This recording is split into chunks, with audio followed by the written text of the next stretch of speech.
I remember the exact moment my life, what little I had left of it, began to fall apart. It wasn't loud. There was no crash, no scream, no warning.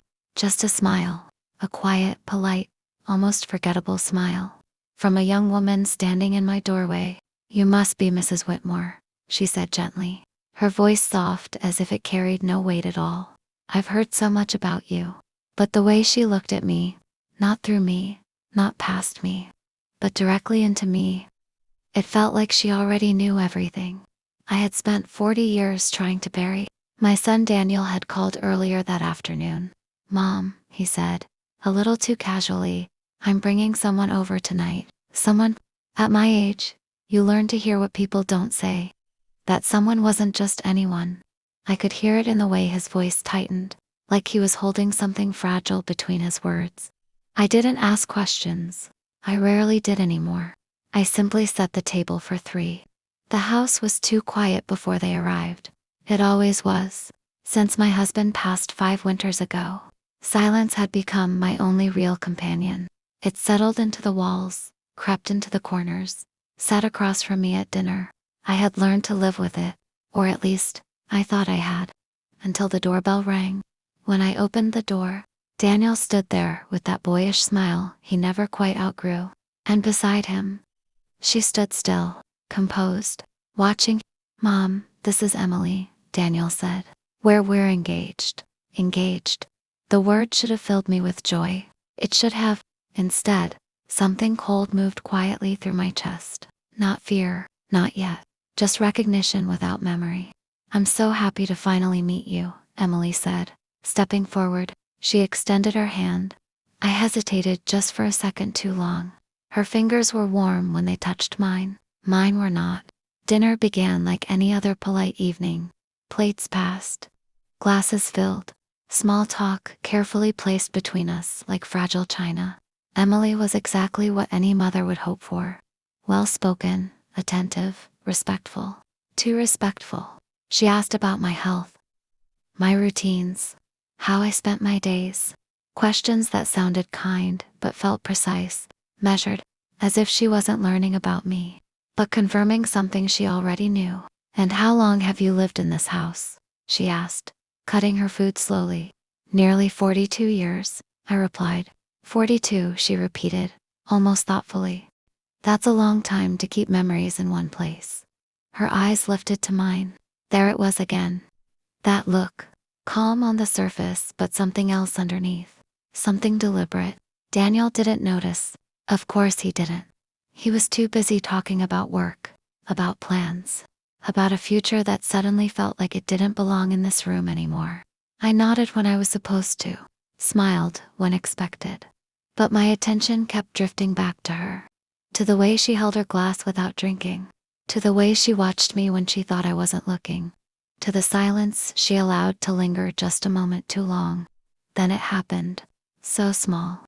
So quiet, but it changed everything. Daniel stood up to take a call, something about work. He stepped outside, apologizing as he went. The door closed behind him. And just like that, it was only the 2 of us. Emily placed her fork down carefully. Not a sound. She folded her hands in her lap. And for the first time that evening, she stopped pretending. "You don't remember me, do you?" she asked softly. The question didn't make sense. It shouldn't have meant anything. And yet, my heart stuttered. "I'm sorry," I said, forcing a small, polite smile. She tilted her head slightly, studying my face like she was searching for something hidden beneath it. "No," she said gently, almost kindly. "I didn't think you would." A thin silence stretched between us. I felt it pressing against my chest. "You must have met many people," she continued. 40 years is a long time. 40 years. Again, that number, it echoed in my mind like something knocking from the inside. "I suppose I have," I replied, though my voice no longer sounded like mine. She smiled again, that same soft, harmless smile, but this time it stayed too long. "My mother used to talk about you," she said. And just like that, the air left the room. I didn't move, didn't breathe, didn't think, because somewhere, deep beneath the life I had carefully built, a door I had sealed shut decades ago, creaked open. Emily leaned back slightly, her eyes never leaving mine. She said you were unforgettable. She added, almost sweetly. A pause. Just enough to let the words settle. Just enough to let them hurt. Then she picked up her glass and finally took a sip. I've been wanting to meet you for a very long time, she said. And in that moment, I realized something I hadn't felt in over 40 years. Not regret. Not yet. Something far worse. Fear. The things we bury don't stay buried. I didn't sleep that night. Not because I couldn't, but because something inside me refused to let me. After they left, I stood in the kitchen for a long time, staring at the 2 empty glasses on the table. One was mine. The other was hers. I picked it up slowly, my fingers brushing against the faint warmth she had left behind. As if she had only just stepped away. As if she hadn't taken something with her. Something I couldn't quite name yet. My mother used to talk about you. The words wouldn't stop repeating. Not loudly, not urgently, but steadily, like a slow leak inside my mind. I told myself it was nothing, a coincidence, a misunderstanding. After all, how many people could there be in the world with my name, my face, my past? And yet, something about the way she said it, calm, certain, deliberate, made it impossible to ignore. By morning, I had convinced myself of one thing. If there was a connection, I would find it. Before she decided to reveal it herself, I hadn't opened that box in over 40 years. I knew exactly where it was. Back of the closet, bottom shelf, hidden beneath things I never used anymore. Old blankets, winter coats, a suitcase I hadn't touched since my husband was alive. I pushed everything aside with hands that didn't feel entirely steady, and there it was. Small, plain, forgotten, just like I had intended. For a moment I only looked at it, because I knew. Once I opened it, there would be no pretending anymore. But pretending had already begun to slip away. The moment she walked into my house, I sat down on the edge of the bed and lifted the lid. And just like that, the past came back, not all at once, not dramatically, just pieces, fragments. A photograph, a letter, a name I hadn't allowed myself to say out loud in decades. Thomas. Even thinking it felt dangerous, like speaking it might bring him back, or worse, bring everything that came with him. I picked up the photograph first. It had faded with time, the edges worn soft, but I could still see us clearly, young, careless, standing too close to each other in a way that meant something even then. I remembered that day. I remembered the way he laughed, like the world hadn't taught him how to be careful yet. I remembered how I used to believe that meant safety. I was 26 when I met him, married, already settled into a life that looked stable from the outside. A good husband, a quiet home, a future that made sense. And then Thomas walked into it. He wasn't supposed to matter. Men like him never were. Just passing through, temporary, harmless. That's what I told myself. That's what I needed to believe. But Thomas had a way of seeing people, not as they appeared, but as they were beneath it. And for the first time in years, someone saw me. Not as a wife, not as a responsibility, not as something already decided, as something unfinished. I didn't mean for it to happen. That's what people always say, isn't it? Like intention has anything to do with consequence. It started with conversations, long ones, the kind that stretch into hours without you noticing. The kind that makes silence feel comfortable instead of heavy. Then came the touches, accidental at first, until they weren't. And somewhere between what I should have done and what I wanted to do, I crossed a line I could never uncross. I closed my eyes tightly. Even now, after all these years, the memory didn't feel distant. It felt alive. I reached for the letter next. My hands hesitated before opening it. Because this was the part I never let myself revisit.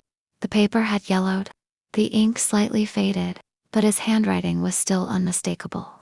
Careful, thoughtful, too honest. I unfolded it slowly, and the first line hit me harder than I expected. If you're reading this, then I've already lost you. My chest tightened.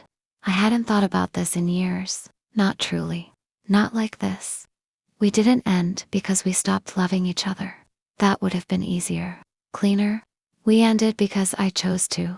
I told him it was over. That I couldn't destroy my life for something that wasn't meant to last. That I had responsibilities, a marriage, a future. I remember the look in his eyes that day. Not anger, not even sadness, just understanding. And somehow, that made it worse. He didn't fight me, didn't argue, didn't beg. He just nodded, like he already knew I would walk away. I swallowed hard, forcing myself to keep reading. You always believed you were protecting something by leaving, the letter said, but one day, you'll realize you are only burying it. My fingers trembled, and buried things have a way of coming back. I stopped. I couldn't read any further, not yet, because suddenly, Emily's voice echoed in my mind, clear as if she were standing right behind me. My mother used to talk about you. My heart began to pound, not slowly, not quietly, but hard, relentless. Thomas never mentioned a child. Never. Not once. So why did it feel like I already knew the answer? I looked back at the photograph, at his face, at the life I had stepped away from so easily. Or at least, that's what I had always told myself. And for the first time in 40 years, a question I had never allowed myself to ask finally surfaced. What if he didn't walk away alone? The room felt smaller, the air heavier, because if Emily was who I was beginning to think she was, then this wasn't coincidence. This was something else. Something far more dangerous. Not revenge. Not anger. Truth. And truth, after 40 years of silence, doesn't come quietly. The truth doesn't ask for permission. By the time Daniel called the next morning, I already knew this wasn't over. I had barely slept again. The letter lay open beside me, as if it had been waiting all these years for this exact moment. To be read not with nostalgia, but with fear. Mom, we're coming over tonight, Daniel said. His voice sounded normal. To normal. We thought we'd have dinner again. Emily really liked you. Liked me. The word felt misplaced. I forced a calm tone. Of course. I'll be here. The moment I hung up, my eyes drifted back to the letter. To the line I hadn't finished reading. I didn't want to, but I had to. My hands were steadier this time as I picked it up, as if part of me had already accepted what the rest of me was still trying to deny. You always believed you were protecting something by leaving. I swallowed and continued. But you never asked what it might cost. My breath caught. I won't ask you to stay. I won't ask you to choose me. But there is something you deserve to know. I stopped, closed my eyes, because deep down, I already knew what came next. You're not the only one walking away from this. The room fell silent around me. She deserves more than silence. My fingers went cold. I didn't finish the letter. I didn't need to. Because suddenly, everything Emily had said, every look, every pause, every carefully chosen word, clicked into place. She wasn't guessing. She wasn't searching. She knew. And she had come here, not to ask questions, but to make sure I couldn't avoid the answers. That evening, I didn't prepare dinner the same way. There was no careful arrangement, no quiet routine, no illusion of normal. I waited. When the doorbell rang, I didn't hesitate this time. I opened it immediately. Daniel stood there again, smiling, unaware, and beside him, Emily. But something had changed, not in her appearance, not in the way she stood, in the way she looked at me. There was no softness now, no polite curiosity, just patience. Come in, I said, stepping aside. My voice didn't shake. That surprised me. They walked in. The same house, the same walls, but it no longer felt like mine. Dinner was quieter this time. Even Daniel noticed. Everything okay? He asked, glancing between us. Of course, I said. At the same time, Emily said softly, yes. Our voices overlapped, but they didn't match. Halfway through the meal, I set my fork down. I couldn't do this again. Not the silence. Not the pretending. I read something today, I said. My eyes stayed on Emily. Daniel frowned slightly. Mom. But I didn't look at him. Emily didn't react immediately. She simply placed her napkin neatly beside her plate, took a sip of water, and then, She met my gaze. "What did you read?" she asked calmly. There it was. No fear. No hesitation. I leaned forward slightly, my voice lower now, careful. "A letter," I said. "A very old one." Daniel shifted in his seat. "I'm not sure I'm following." "From a man named Thomas." Silence. Heavy. Immediate. Daniel looked confused. "But Emily?" Emily didn't move at all. Then, slowly, she nodded. "I was wondering when you'd say his name," she replied. The words landed quietly, but they carried weight. Years of it. Daniel's eyes moved between us. "Wait, who's Thomas?" Neither of us answered him, because this conversation was never meant for him. "You knew?" I said, my voice barely above a whisper. Emily tilted her head slightly. "Of course I knew," she said. "Did you really think I came here without being sure?" My chest tightened. "All these years," I began, but the words caught. "I didn't know." She let out a small, almost gentle breath. Not angry, not loud, just disappointed. "No," she said softly. "You chose not to know." That hurt more than anger ever could have. Daniel pushed his chair back slightly. "Can someone please explain what's going on?" I looked at him then. At my son. At the life I had built so carefully, now sitting right in front of me, beginning to crack. But the truth wasn't mine to control anymore. Emily turned her gaze to him, and for the first time, there was something vulnerable in her expression.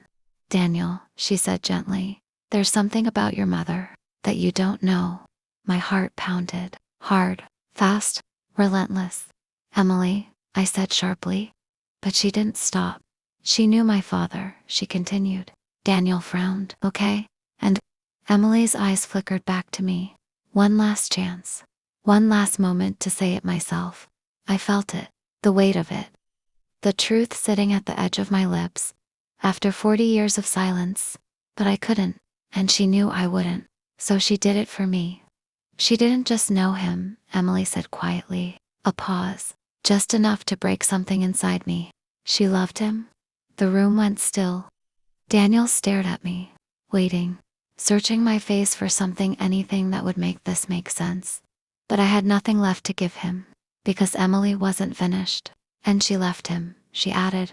Her voice didn't rise, didn't accuse, but the next words, those were the ones that destroyed everything. "And she left me too." Silence. Absolute. Daniel blinked, confusion turning slowly into something else, something heavier. "I don't understand," he said. Emily looked at him with a softness that almost felt cruel. "I'm his daughter," she said. Then her eyes returned to me, sharp now, unforgiving. "And she knew." My breath caught, because that wasn't true. But in that moment, I realized something far worse. It didn't matter. Some truths don't set you free. For a long time, no one spoke. Not me, not Daniel, not even Emily. The words were already in the room. They didn't need repeating. They didn't need explaining. They simply existed now. "I'm his daughter." Daniel let out a quiet, disbelieving breath. He looked at me again, really looked this time. Not as his mother, not as someone familiar, but as someone he had never truly known. "Mom," he said slowly, carefully, "tell me this isn't true."